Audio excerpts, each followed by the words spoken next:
Selamat petang saudara-saudari dalam Tuhan. Sebelum kita mulai kebaktian, untuk yang membawa HP mohon disalinkan atau dimatikan terlebih dahulu agar tidak mengganggu jalannya kebaktian. Terima kasih. Kita mulai kebaktian dengan menyanyikan pujian Tuhan berada di bait sucinya.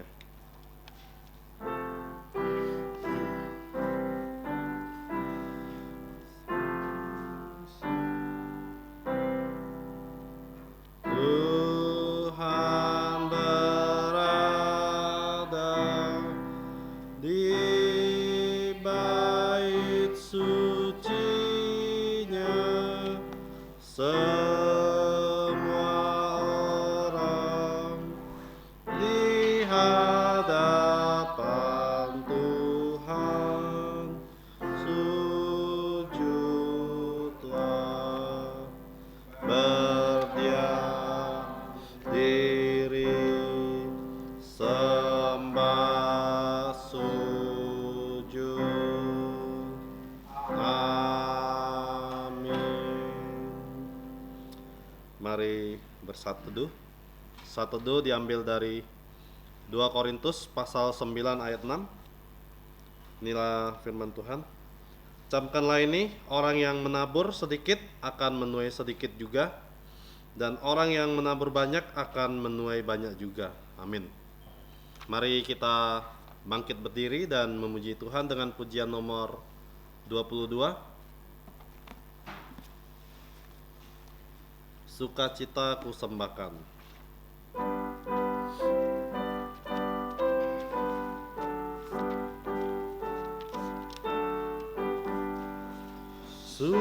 Sukacita kusembahkan hanya pada Tuhanku. Jantungku bagaikan bunga mekar karena sinarnya. Awan maut ketakutan dienyakan olehnya. Beri padaku sukacita, jantungku dicerahkan. Langit, bumi, alam semua menyatakan mulianya. Bintang malaikat menyanyi mengitari tatanya. Ladang hutan, gunung lembah, padang hijau samudra.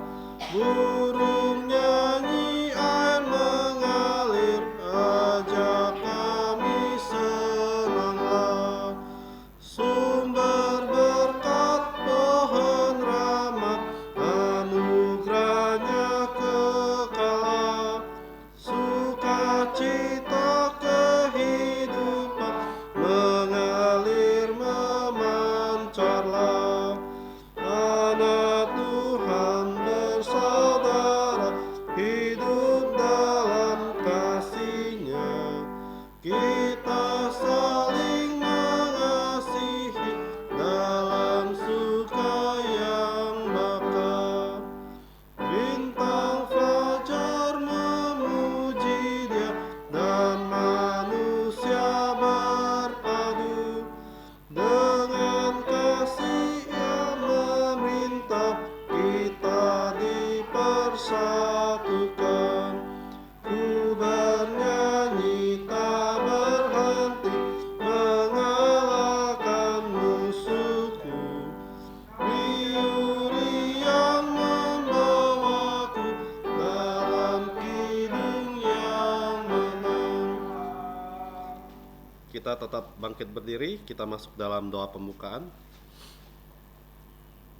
Allah Bapa kami di sorga, kami datang ke tatamu yang kudus, sekaligus tata anugerah pengampunan dosa, melalui Putra Tunggalmu Tuhan kami Yesus Kristus.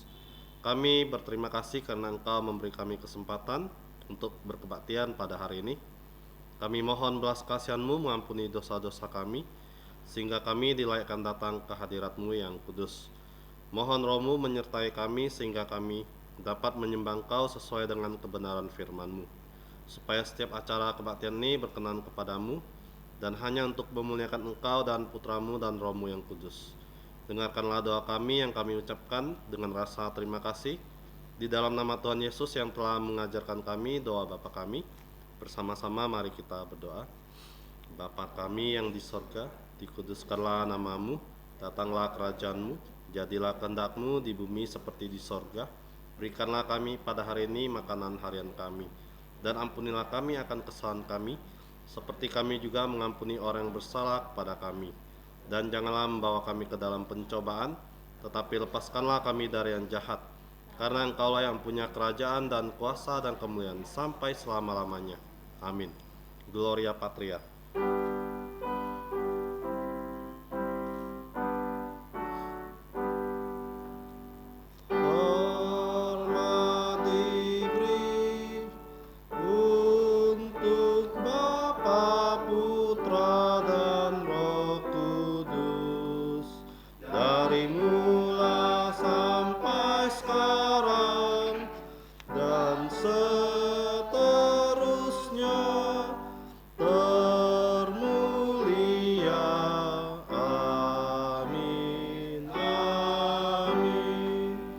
Silakan duduk kembali. Selanjutnya saudara-saudari mari membuka Alkitab kita yang diambil dari 2 Korintus pasal 9 ayat 1 sampai 15.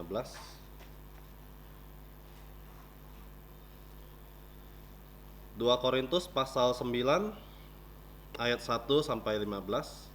Kita akan membacakan ayat ini secara bergantian. Dan 3 ayat terakhir kita akan membacakannya bersama-sama. 2 Korintus pasal 9 ayat 1 sampai 15. Mari kita mulai. Pengumpulan uang untuk Yerusalem tentang pelayanan kepada orang-orang kudus, tidak perlu lagi aku menuliskannya kepada kamu. Aku telah tahu kerelaan jantungmu tentang mana aku megahkan kamu kepada orang-orang Makedonia. Kataku, Akhaya sudah siap sedia sejak tahun yang lampau, dan kegiatanmu telah menjadi perangsang untuk banyak orang. Aku mengutus saudara-saudara itu, agar kemegahan kami dalam hal ini atas kamu jangan ternyata menjadi sia-sia, tetapi supaya kamu benar-benar siap sedia seperti yang telah kukatakan, supaya apabila orang-orang Makedonia datang bersama-sama dengan aku, jangan mereka mendapati kamu belum siap sedia, sehingga kami untuk tidak mengatakan kamu merasa malu atas keyakinan kami itu. Sebab itu aku merasa perlu mendorong saudara-saudara itu untuk berangkat mendahului aku, supaya mereka lebih dahulu mengurus pemberian yang telah kamu janjikan sebelumnya, agar nanti tersedia sebagai bukti kemurahan jantung kamu dan bukan sebagai pemberian yang dipaksakan. Camkanlah ini, orang yang menabur sedikit akan menuai sedikit juga, dan orang yang menabur banyak akan menuai banyak juga. Hendaklah masing-masing memberikan menurut kerelaan hati jantungnya, jangan dengan sedih jantung atau karena paksaan, sebab Allah mengasihi orang yang memberi dengan sukacita. Dan Allah sanggup melimpahkan segala karunia kepada kamu, supaya kamu senantiasa berkecukupan di dalam segala sesuatu, dan malah berkelebihan di dalam pelbagai kebajikan. Seperti ada tertulis, Ia membagi-bagikan, Ia memberikan kepada orang miskin, kebenarannya tetap untuk selamanya. Ia yang menyediakan benih untuk penabur dan roti untuk dimakan, Ia juga yang akan menyediakan benih untuk kamu dan melipatkan gandakannya dan menumbuhkan buah-buah kebenaranmu. Kamu akan diperkaya dalam segala macam kemurahan jantung yang membangkitkan syukur kepada Allah oleh karena kami. Sebab pelayanan kasih yang diberi ini bukan hanya untuk mencukupkan keperluan-keperluan orang-orang kudus, tetapi juga melimpahkan ucapan syukur kepada Allah sama-sama. Dan oleh sebab kamu telah tahu uji dalam pelayanan itu, mereka memuliakan Allah karena ketaatan kamu dalam pengakuan akan Injil Kristus. dan karena kemurahan jantungmu dalam membagikan segala sesuatu dengan mereka dan dengan semua orang. Sedangkan di dalam doa mereka, mereka juga merindukan kamu oleh karena kasih karunia Allah yang melimpah di atas kamu. Syukur kepada Allah karena karunia-Nya yang tak terkatakan itu. Amin. Bersyukur kepada Tuhan untuk firman yang sudah kita bacakan. Selanjutnya kita akan menyanyikan pujian nomor 144. 144. Pujian nomor 144, firman hidup.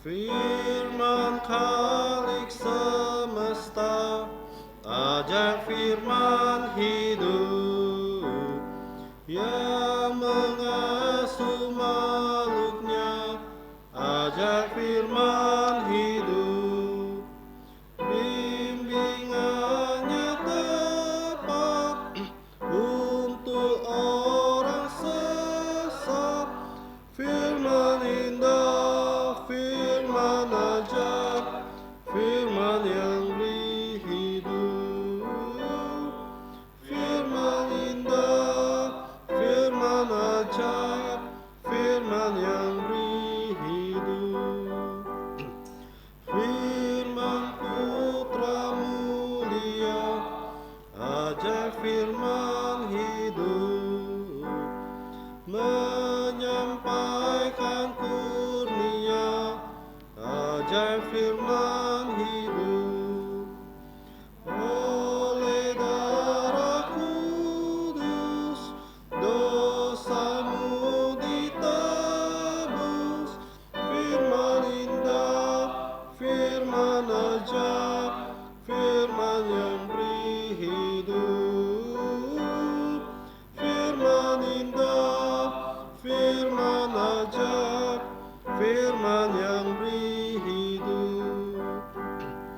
Beritakanlah Injilnya, ajaib firman hidup, yang beri damai sentosa, ajaib firman hidup. Yesus Kristus Tuhan, yang beri pengharapan, firman indah, firman ajaib, firman yang beri hidup, firman indah, firman ajaib, firman yang beri hidup. Selanjutnya kita akan menghafalkan ayat hafalan yang terdapat di buletin yang diambil dari 2 Korintus pasal 9 ayat 7. Kita akan mencoba menghafalkan ayat ini sebanyak 3 kali. Mari kita mulai. 2 Korintus pasal 9 ayat 7. Hendaklah masing-masing memberikan menurut kerelaan jantungnya, jangan dengan sedih jantung atau karena paksaan, sebab Allah mengasihi orang yang memberi dengan sukacita.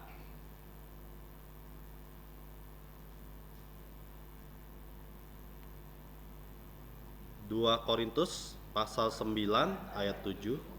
Hendaklah masing-masing memberikan menurut kerelaan jantungnya, jangan dengan sedih jantung atau karena paksaan, sebab Allah mengasihi orang yang memberi dengan sukacita.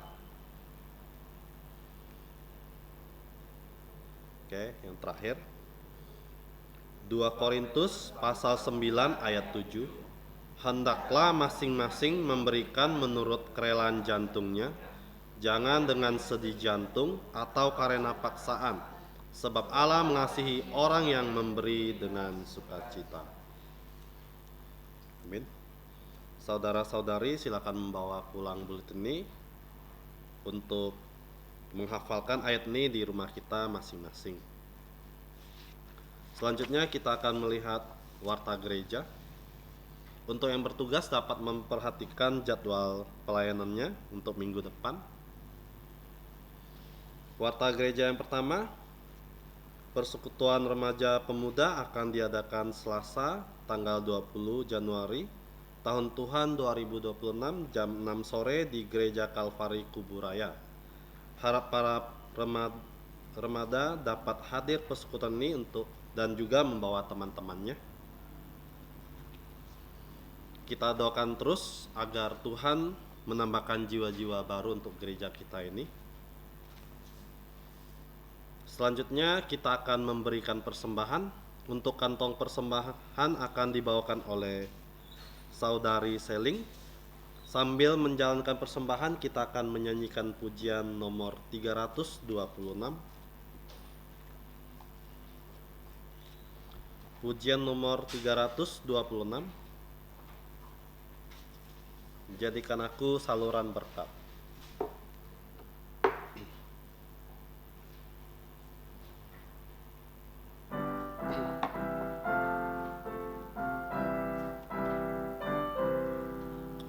Di dalam dunia yang penuh liku, banyak yang keluh kesah, bawa terangnya ke tempat gelap itu yang susah dihiburkan.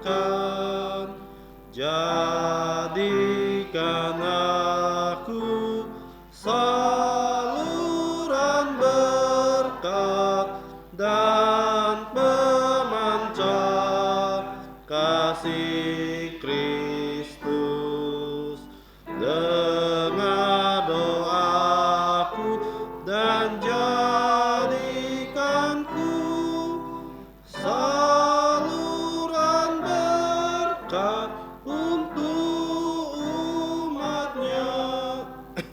Beritakan tentang kasih Tuhanmu, tentang pengampunannya. Bawalah mereka kepadanya dengan saksi hidupmu.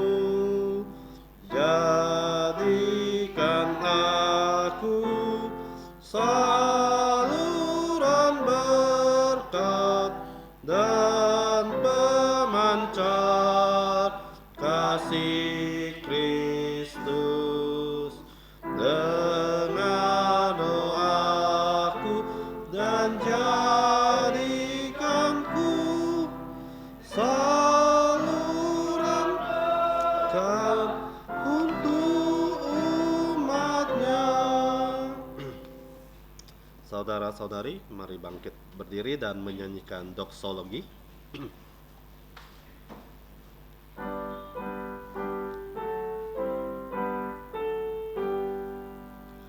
Puji Allah sumber berkat, puji Dia semua ciptaannya,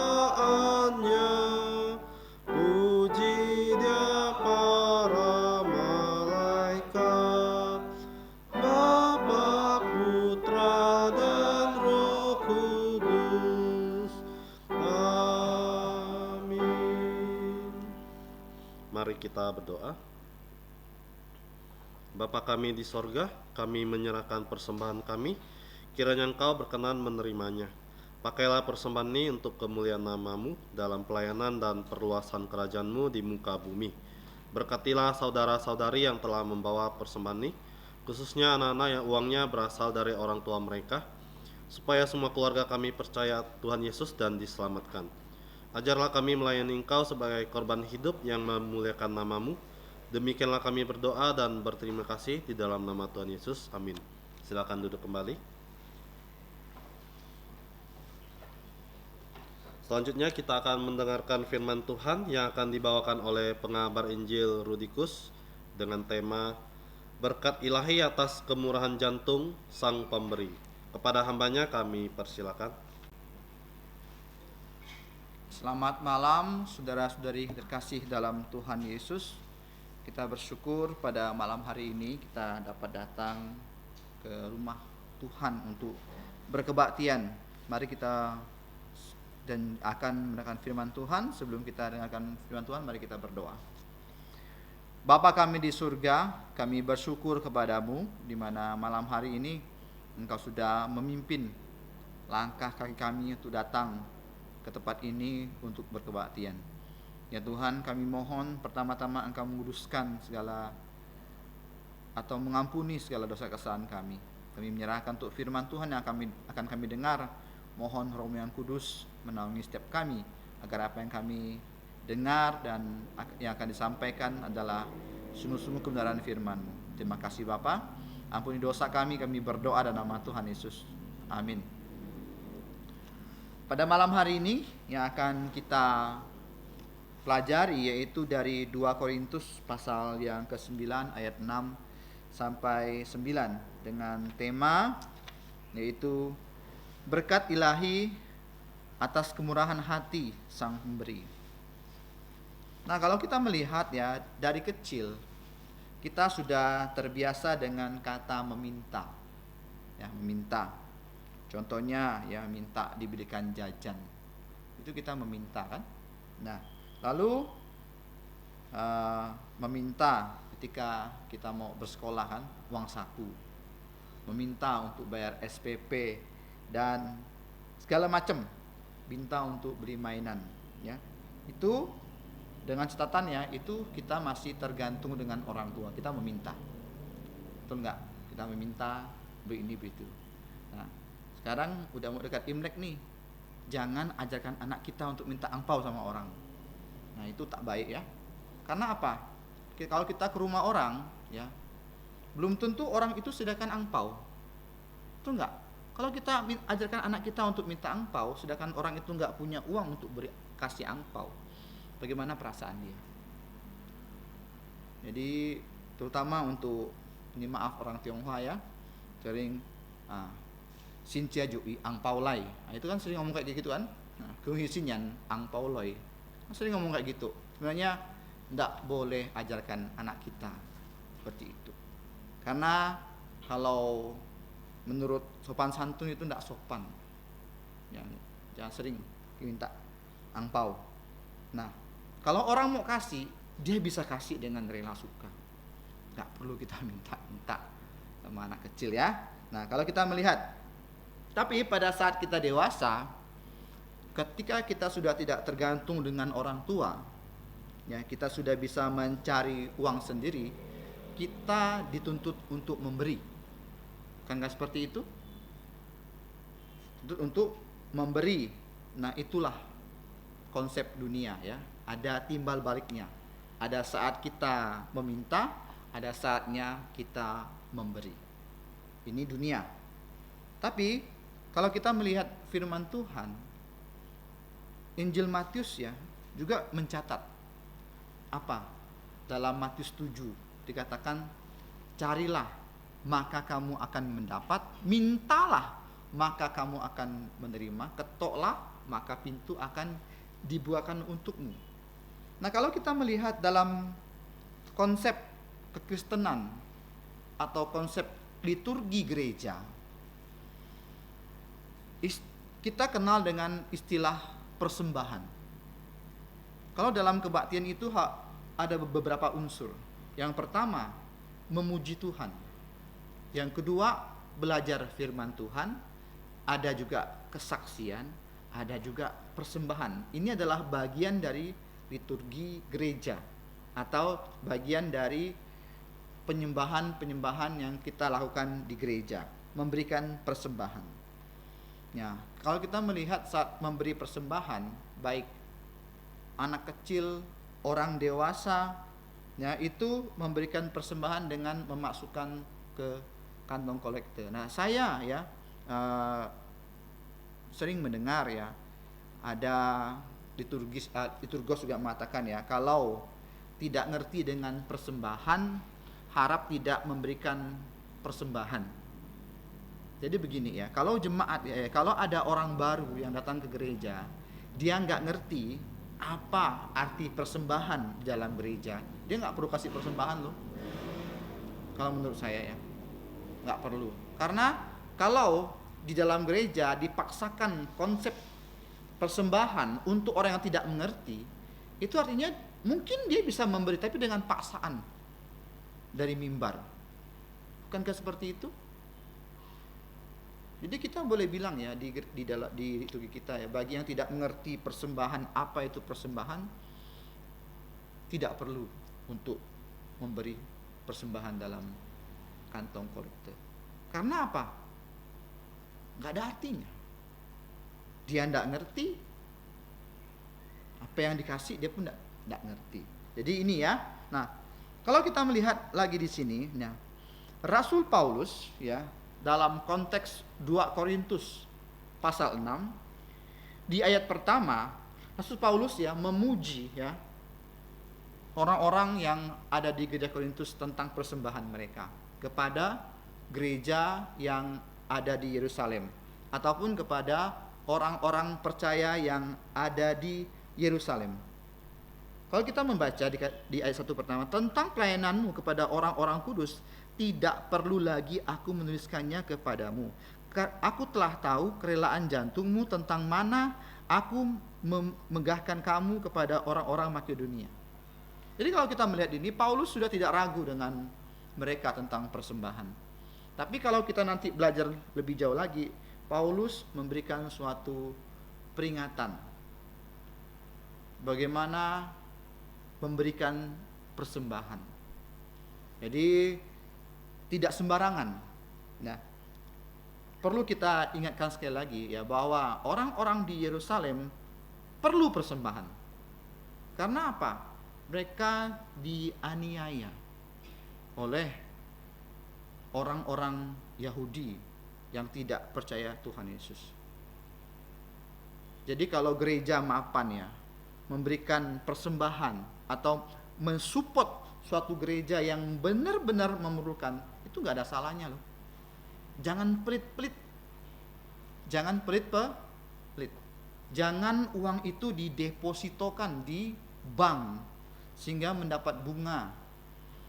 Kayak ini kan, kayak di pemerintahan kan, dana-dana enggak disalurkan, ternyata didepositokan untuk mendapat bunga.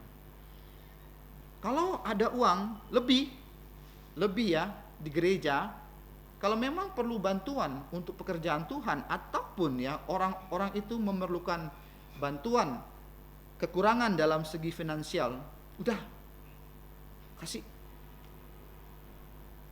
Dalam tanda arti benar-benar memerlukan, nggak perlu persyaratan harus kembalikan 20%, segala macam, banyak syarat-syaratnya, sehingga justru itu membebankan orang itu.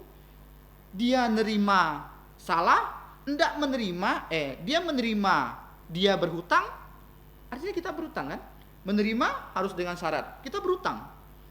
Tidak menerima, dia kurang. Seperti itu konsepnya. Jadi konsep duniawi, konsep ekonomi ya harus dapat kita pisahkan dari konsep pelayanan. Harus ada porsinya masing-masing gitu loh. Jangan kita satukan pelayanan dengan konsep dunia dalam hal ekonomi. Orang semakin pintar ya, semakin mengandalkan otak mereka. Hitung-hitungnya kuat, hebat, tapi tidak ada hati untuk melayani sungguh-sungguh. Tidak bisa loh. Kalau melayani pasti kita korban kan?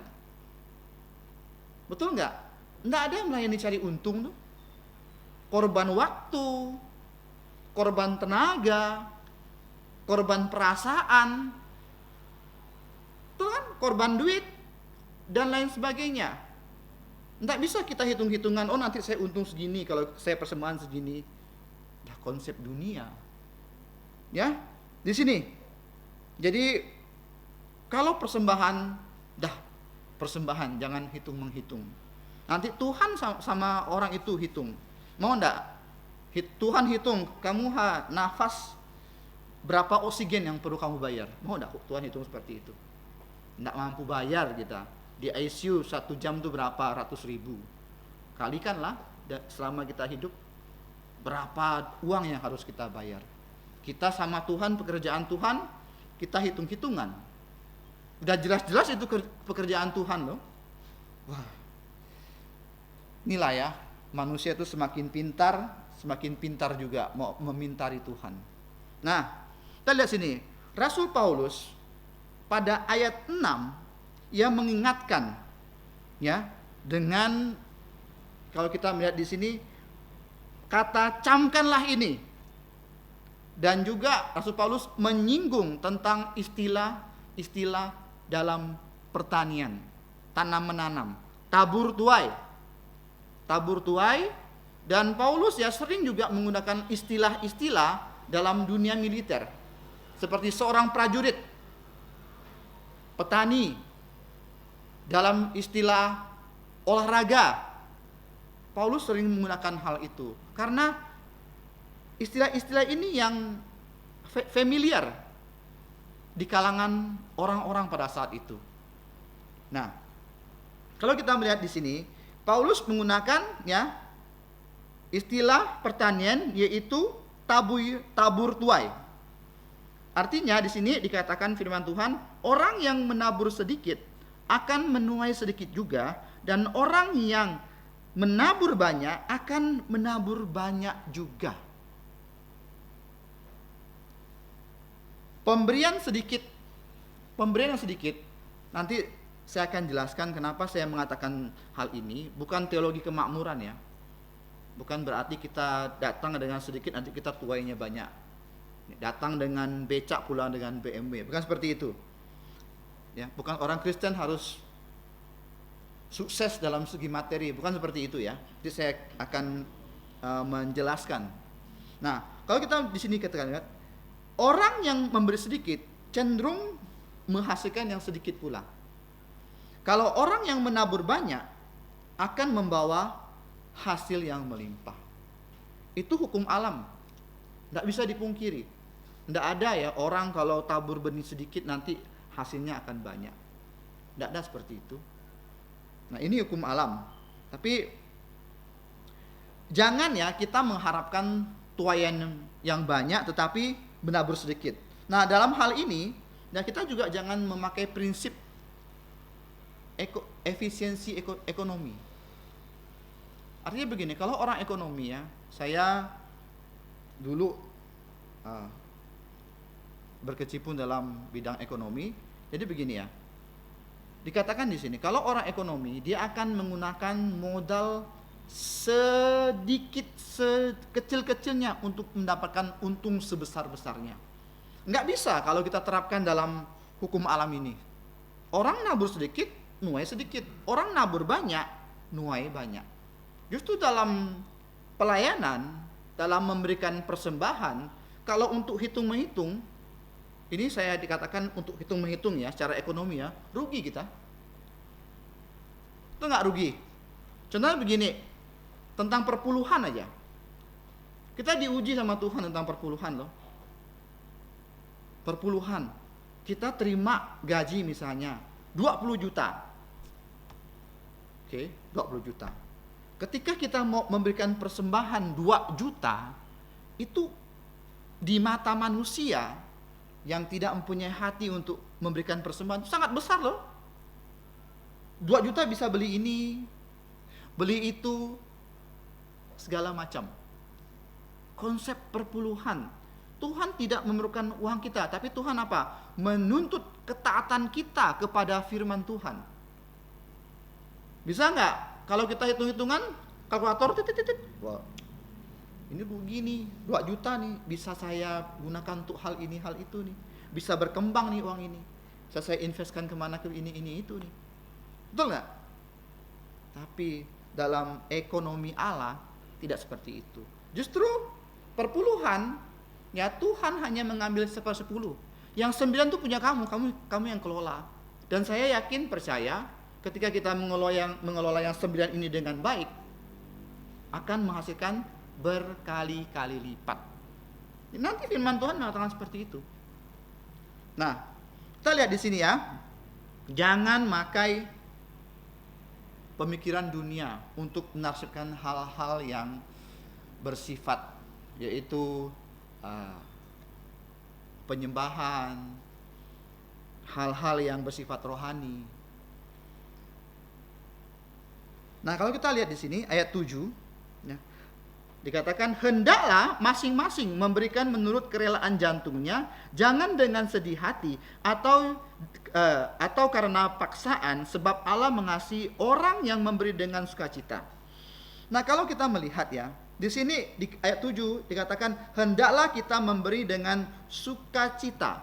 Kalau ayat 6 itu berbicara tentang quantity, tentang jumlah, tentang volume. Orang yang kasih sedikit akan menerima sedikit. Orang yang kasih banyak akan diberi yang banyak. Tentang quantity. Nah, di ayat ke-7 itu tentang kualitas. Yaitu apa? Yaitu motivasi yang menjadi dasar dalam hal memberi. Apa motivasi kita? Motivasi kita dalam hal memberi yaitu ucapan syukur. Kita beri perpuluhan itu sebagai ucapan syukur kita loh, karena kita sudah menerima gaji dari Tuhan kan, sumber dari Tuhan. Ucapan syukur kita 1/10 saja. Apalagi persembahan tiap minggu, persembahan sulung, banyak persembahan lainnya. Ucapan syukur itu sebagai wujud dari ucapan syukur kita. Dan kita memberi persembahan untuk misalnya pekerjaan misi atau menolong orang sesama anggota gereja, itu motivasinya belas kasihan atau tolong menolong. Nanti kita akan belajar ya kenapa persembahan itu ada berkaitan dengan sedekah. Nah, prinsip tolong menolong. Nah, di ayat 7a dikatakan dengan sukarela. Ya, jangan dengan sedih hati. Jangan ketika kita memberikan persembahan, perpuluhan, aduh, kok rasanya berkurang yang uang saya. Enggak sebenarnya loh. Tuhan mau memberkati kita melalui persembahan kita. Dengan sukarela, bukan karena terpaksa atau tertekan. Jadi begini ya, banyak gereja ya, persembahan, perpuluhan, persembahan orang dan lain itu ditera di mading atau pengumuman gereja. Nah, itu suatu beban loh sebenarnya. Kenapa? Contohnya, orang itu sudah tiap bulan memberikan persembahan ucapan syukur. Itu tertera loh di sebagian gereja ya. Tapi bulan itu ketika dia katakanlah berkekurangan, dia akan memaksakan dirinya untuk memberi karena namanya sudah tertera, terbiasa sudah. Jadi seperti keharusan suatu beban. Padahal persembahan itu dikatakan apa? Jangan dengan paksaan. Jangan merasa terbeban atau tertekan. Makanya saya sangat setuju dengan gereja kita tidak mencantumkan nama-nama. Orang bisa jadi ajang apa? Ajang menyombongkan diri. Oh, saya perpuluhan sekian juta. Berarti penghasilnya ketahuan tuh. Betul kan? Kalau orang misalnya perpuluhannya 150 udah jelas. Gajinya 1.500.000 dapat kita hitung. Nah, misalnya dia perpuluhan 4 juta berarti gajinya 40 juta. Udah bisa dihitung kan? Nah, itu yang membebani orang. Secara psikologis itu membebani orang loh. Kalau persembahan ditera, diumumkan.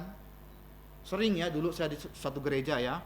Sekian habis kebaktian dibacakan ini 10%, syukur 10%, ini. Syukur berapa duit, perpuluhan berapa duit, diumumkan benar-benar. Bayangkan kalau ada anggota gereja yang tidak beri atau kecil, enggak kan dia malu? Beban psikologis. Penyembahan tidak boleh menjadi beban. Penyembahan harus dengan rela dan suka. Jangan karena paksaan. Sama juga dengan persembahan. Ya, ini yang dikatakan firman Tuhan di ayat 7. Nah, jadi memberi ada suatu kewajiban dari orang percaya. Dalam hari ini persembahan. Nah, kalau kita membaca lagi di Injil Tuhan Yesus, itu ada istilahnya sedekah. Apa itu sedekah? Sedekah itu berasal dari bahasa Ibrani, zadik, yang tadi pagi kita belajar di Kai Ozune kan, zadik. Apa itu zadik? Adil. Prinsip keadilan. Kita dengan memberi persembahan juga itu ada namanya prinsip keadilannya. Artinya apa? Orang yang mampu ya memberi orang yang tidak mampu agar ini tidak sengit loh. Tahu enggak? Ini orang yang mampu. Ini orang tidak mampu. Kalau dia kasih, dia akan seimbang. Prinsip keadilan. Memang dalam dunia ini nggak ada yang adil. Tapi dalam persembahan ini, ya, kita dituntut untuk memberikan keadilan untuk mereka-mereka yang benar-benar membutuhkan. Dalam arti yang benar-benar membutuhkan ya, mereka teraniaya karena Yesus. Mereka teraniaya, mereka kekurangan karena percaya Tuhan Yesus. Tadi pagi sudah dijelaskan oleh Pak Pendeta, ya, kita diberi anugerah bukan hanya untuk percaya, tetapi untuk ya menderita karena Yesus. Banyak orang seperti itu kan, menderita karena Yesus. Karena ketika kita percaya Yesus, firman Tuhan harus kita jalani ya. Hari Minggu jangan berniaga. Kan harus beri perpuluhan. Harus persembahan ini dan itu. Kalau ya tidak sungguh-sungguh menyadari firman Tuhan, itu ya kita merasa kita terbebani dan kekurangan.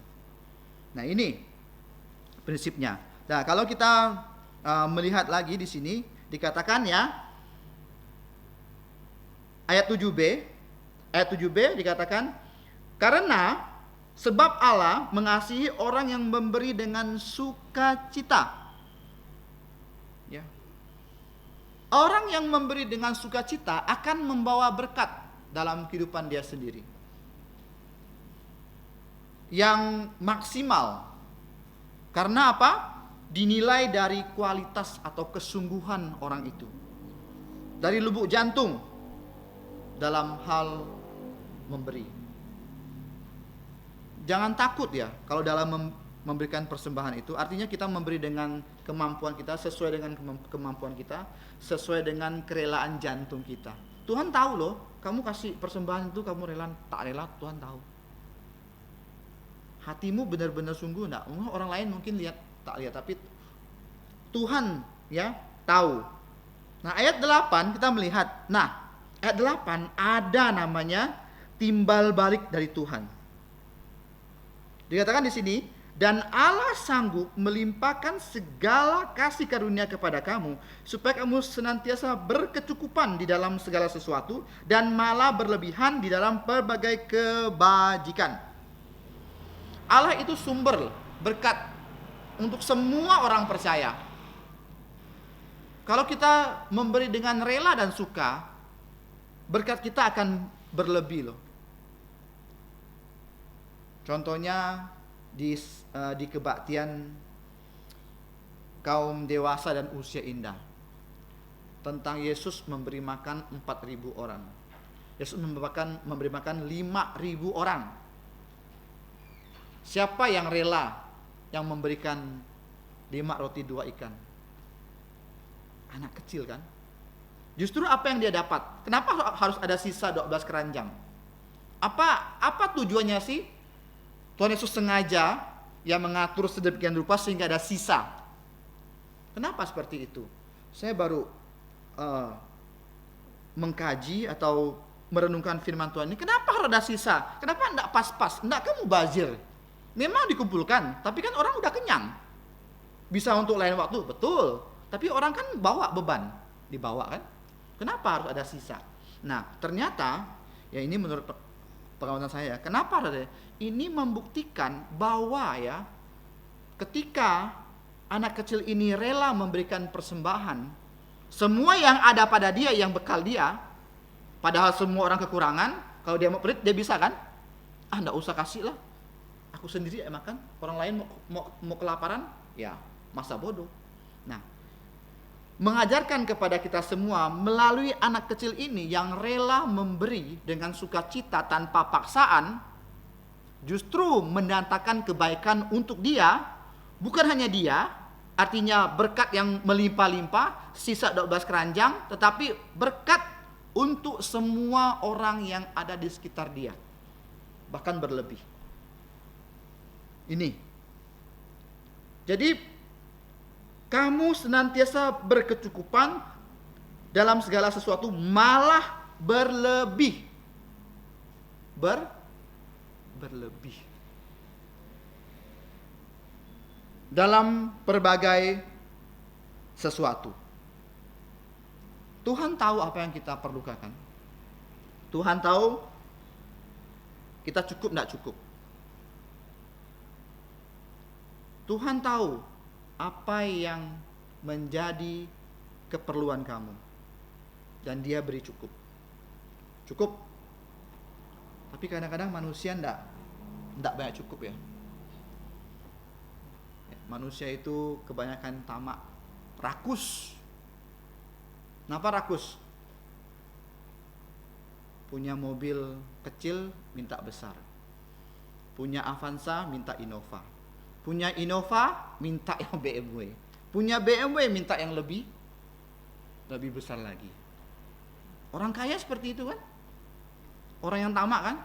Oh, enggak cukup nih. Oh, lebih besar lagi. Enggak cukup. Sebenarnya cukup. Cuman dia yang tidak merasa cukup. Itu orang dunia ya.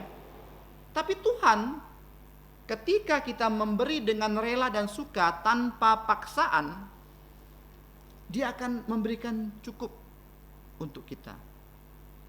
Cukup dalam tanda arti standar Tuhan ya, bukan standar kita ya.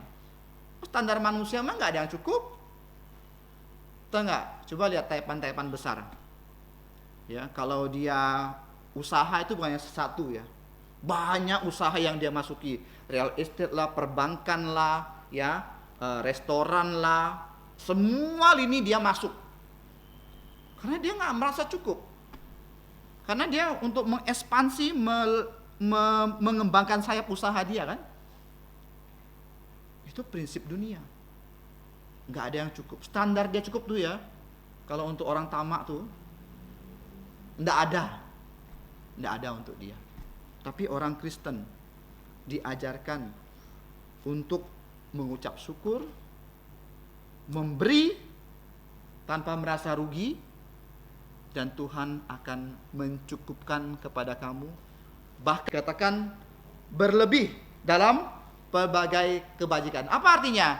Ketika kita sudah ya mantap dalam persembahan, dalam hal memberi persembahan, maka hal-hal pelayanan lainnya itu ya dapat kita lakukan juga dengan rela dan suka. Dan Tuhan akan kasih kamu talenta. Tuhan akan kasih kamu kemampuan untuk kamu melayani dalam bidang hal-hal yang lain. Intinya kita harus bersyukur dulu. Nah, Rasul Paulus dalam ayat 9 di sini katakan, ya, seperti ada ditulis, ia membagi-bagikan dan memberikan kepada orang miskin, kebenarannya tetap untuk selama-lamanya. Rasul Paulus ya mengutip dari Mazmur 112 ayat 9. Artinya apa? Orang benar dapat ya dikenal dari apa? Dari sifat dia dalam memberi. Sikap dia dalam memberikan persembahan. Orang benar. Dan kamu lihat di sini, apa sikap dia? Satu, tanpa sedih, jangan dengan sedih hati. Yang kedua, jangan karena paksaan. Dan yang kita lihat di sini, Allah akan apa? Allah mengasihi orang yang memberikan dengan sukacita.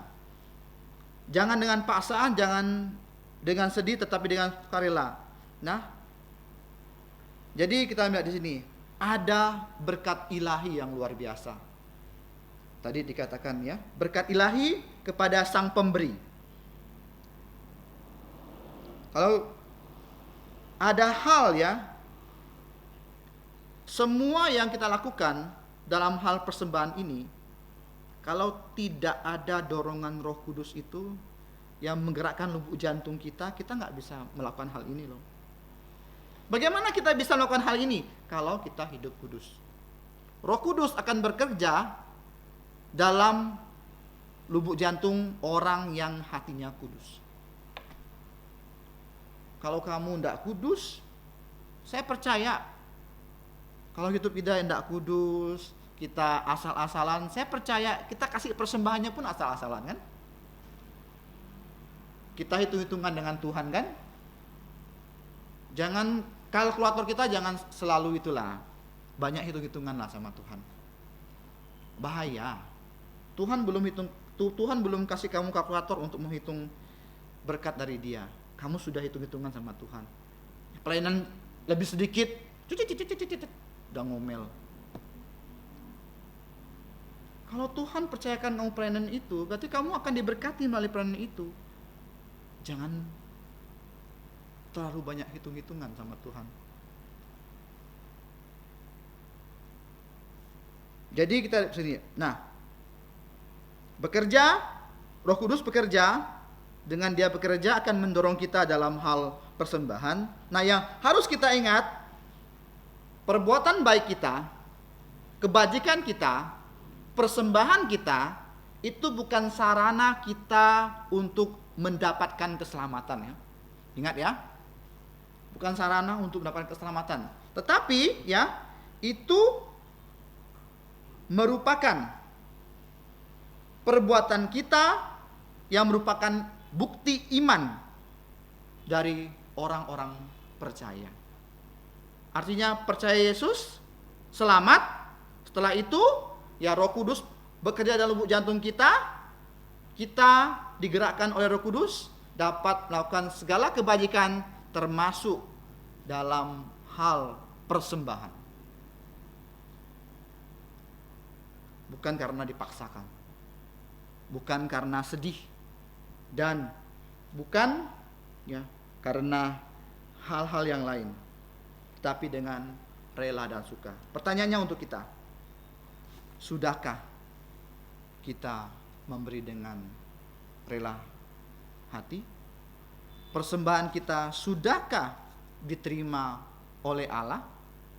Sudahkah ya tujuan dari persembahan kamu itu bukan untuk meminta balas jasa dari Tuhan, tetapi kita yakin ketika kita memberikan persembahan, Allah tidak akan berhutang kepada kita.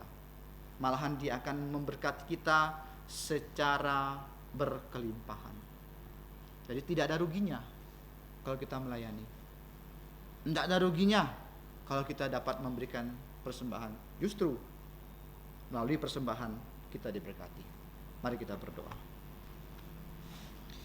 Bapa kami di surga, kami bersyukur kepadamu.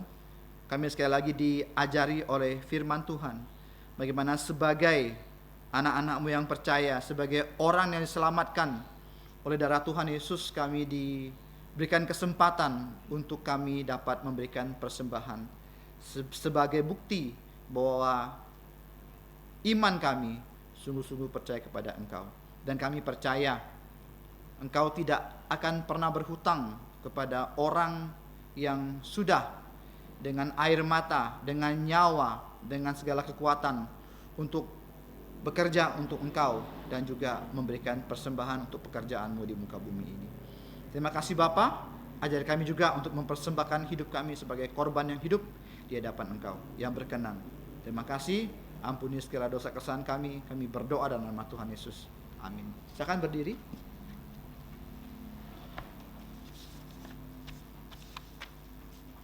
Kita memuji Tuhan dengan pujian nomor 214.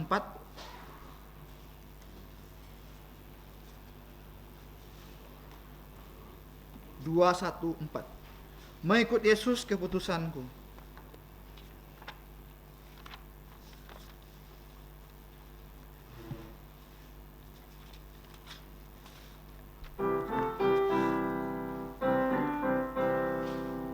Mengikut Yesus keputusanku. Mengikut Yesus keputusanku. Mengikut Yesus keputusanku. Ku tak ingkar, ku tak ingkar. Ku tetap ikut walau sendiri. Ku tetap ikut walau sendiri. Ku tetap ikut walau sendiri. Ku tak ingkar, ku tak ingkar. Salib di depan, dunia ku tinggal. Salib di depan, dunia ku tinggal. Salib di depan, dunia ku tinggal. Ku tak ingkar, ku tak ingkar. Mari kita berdoa.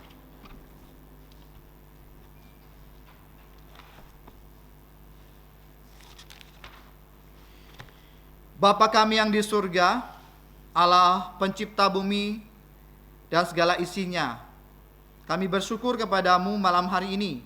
Kami bukan hanya memuji nama-Mu, memberikan persembahan, dan juga membaca firman-Mu, serta merenungkan firman-Mu. Ya Tuhan, kami mohon kiranya Engkau menerima segala penyembahan kami.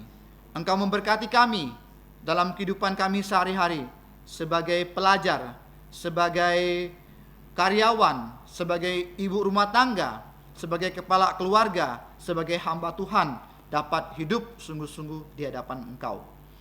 Ya Tuhan, sebentar lagi kami akan pulang ke rumah kami masing-masing. Hanya Engkau yang menuntun kami, tibakan kami dengan selamat.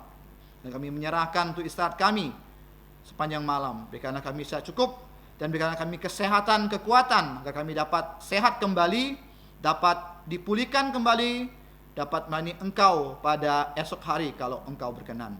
Tetapi kalau Yesus datang, ingatlah akan kami. Saudara, dengarkanlah firman Tuhan. Untuk Dia yang berkuasa menjaga supaya jangan kamu tersandung, dan yang membawa kamu dengan tak bernoda dan penuh kegembiraan di hadapan kemuliaannya. Allah yang Esa, Juru Selamat kita oleh Yesus Kristus Tuhan kita.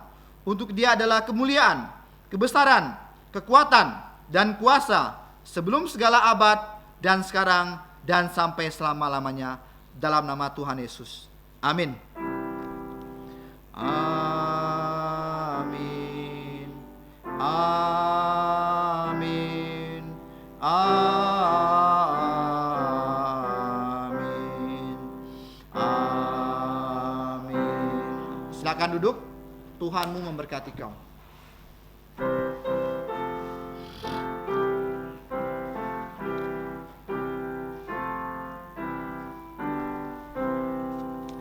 Tuhan memberkatimu. Tuhan melindungi, menyinarimu, memberi kasih karunia. Tuhan menyinarimu dengan wajah-Nya, memberi kasih karunia, karunia damai sejahtera diberi Tuhanmu. Amin.